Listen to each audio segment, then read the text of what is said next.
Hello welcome back to food box by Aruna. ఈరోజు మన recipe వచ్చేసి లివర్ జిగిరి. ఇది పలావ్లో కలుపుకొని తింటే ఆ రుచే వేరు. మీరు ఎప్పుడు ట్రై చేయకుంటే ఈసారి నేను చెప్పిన ప్రాసెస్లో ఈ జిగిరి రెసిపీని పలావ్తో పాటు ట్రై చేసి చూడండి, మీకు ఖచ్చితంగా నచ్చి తీరుతుంది.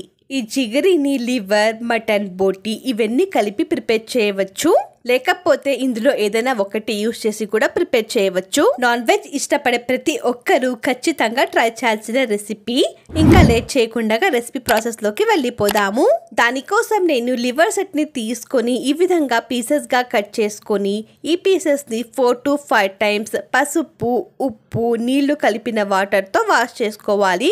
తర్వాత ఈ పీసెస్ ని ప్రెషర్ కుక్కర్ లో యాడ్ చేసి ఇవి మునిగేలాగా నీళ్లు, పసుపు, ఉప్పు యాడ్ చేసి మూత పెట్టేసి ఫ్లేమ్ మీద పెట్టి ఫ్లేమ్ అనేది హై చేసి హై ఫ్లేమ్ లో ఒక 4 విజిల్స్, లో ఫ్లేమ్ లో ఒక 4 విజిల్స్ వచ్చేంత వరకు వెయిట్ చేద్దాము. ఈ లోపల జిగిరికి యూస్ చేసే మసాలాని ప్రిపేర్ చేసుకుందాము. దానికోసం ఒక కట్ట కొత్తిమీర ఆకులు లేతగా ఉన్న కాడలతో సహా కట్ చేసుకోవాలి. తర్వాత వెల్చుకున్న వెల్లుల్లి ఒక 2 గడ్డలు, 30 గ్రాముల దాకా అల్లం పైన చెక్కు తీసి ఈ అల్లం కొత్తిమీర ఆకులు వాష్ చేసి పక్కన పెట్టుకోండి. ఈ కొత్తిమీర ఆకులు, అల్లం, వెల్లుల్లి జార్లో యాడ్ చేసుకొని ఇవి మెదకడానికి కొద్దిగా వాటర్, లవంగ, చెక్క, ఇలాచి, జాపత్రి ఇవన్నీ యాడ్ చేసుకుని బ్లెండ్ చేసుకొని స్మూత్ పేస్ట్ లాగా రెడీ చేసుకొని దీన్ని సెరామిక్ బౌల్లో కానీ గాజు కంటైనర్లో కానీ ట్రాన్స్ఫర్ చేసుకుంటే రూమ్ టెంపరేచర్లో అయితే ఒక 10 డేస్, రిఫ్రిజిరేటర్లో అయితే ఒక 20 డేస్ వరకు ఫ్రెష్గా ఉంటుంది.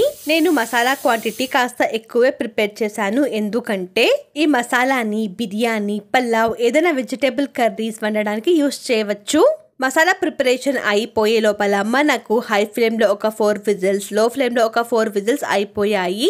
ఇవి మంచిగా ఉడికిపోతే ఈ లివర్, అలాగే లివర్ ఉడికించిన వాటర్ సపరేట్ చేసుకోండి. ఉడకకుంటే ఇంకొక 2 విజిల్స్ వరకు రానివ్వండి.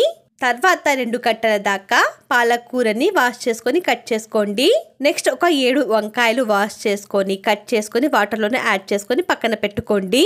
తర్వాత ఫ్లేమ్ మీద ప్యాన్ పెట్టి అందులో 8 స్పూన్స్ దాకా నూనె యాడ్ చేసుకొని నూనె వేడి అయిపోయిన తర్వాత మంటను లో చేసుకొని ఇందులో ఉడికించిన లివర్ పీసెస్, పసుపు, గుప్పెడు మేథి ఆకులు, ఇందాక ప్రిపేర్ చేసిన మసాలా పేస్ట్ బాగా కలుపుకొని ఒక 2 టీ స్పూన్ల దాకా యాడ్ చేసుకొని కట్ చేసుకున్న వంకాయ ముక్కలు యాడ్ చేసుకొని బాగా కలుపుకొని మూత పెట్టేసి ఒక 2-3 నిమిషాలు మగ్గించుకుందాము. ఒక 3 నిమిషాలు అయిపోయిన తర్వాత ఇందులో కొద్దిగా ఉప్పుని యాడ్ చేసుకోండి, ఎందుకంటే మనము లివర్ ఉడికించేటప్పుడు ఆల్రెడీ ఉప్పుని యాడ్ చేసుకున్నాం కాబట్టి.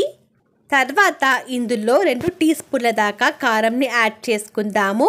కారం మీకు రుచికి అనుకూలంగా తక్కువ ఎక్కువ చేసుకోవచ్చు. తర్వాత ఇందులో ఒక చిన్న టమాటాలను 2 తీసుకొని విత్తనాలన్నీ తీసేసి క్యూబ్స్ లాగా కట్ చేసుకొని ఇందులో యాడ్ చేసుకొని బాగా కలుపుకొని మూత పెట్టేసి ఒక 3 నిమిషాల వరకు మగ్గించుకుందాము. ఒక 3 నిమిషాలు అయిపోయిన తర్వాత ఇందులో ఆల్రెడీ కట్ చేసుకున్న పాలకూరని ఇందులో యాడ్ చేసుకుందాము. తర్వాత ఇందాక సపరేట్ చేసుకున్న లివర్ ఉడికించిన వాటర్ కూడా ఇందులో యాడ్ చేసుకొని బాగా కలుపుకొని మూత పెట్టేసి లో ఫ్లేమ్లోనే ఒక 8 నిమిషాల వరకు ఉడికించుకుందాము.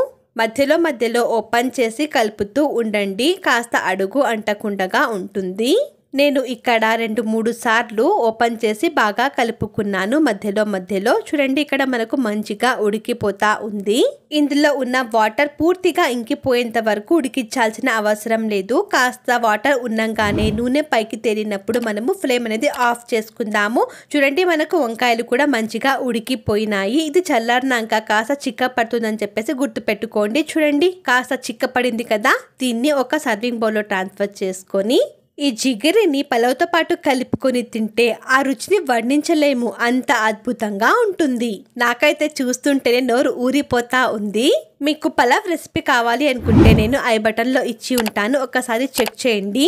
ఈ రెసిపీ మీరు కూడా ట్రై చేసి మీకు ఎలా కుదిరిందో కమెంట్ బాక్స్లో కమెంట్ చేయడం మర్చిపోకండి. అలాగే ఈ రెసిపీని మీ ఫ్రెండ్స్ అండ్ ఫ్యామిలీ మెంబర్స్తో షేర్ చేసుకొని ఛానల్ని సబ్స్క్రైబ్ చేసుకోండి. Thank you for watching.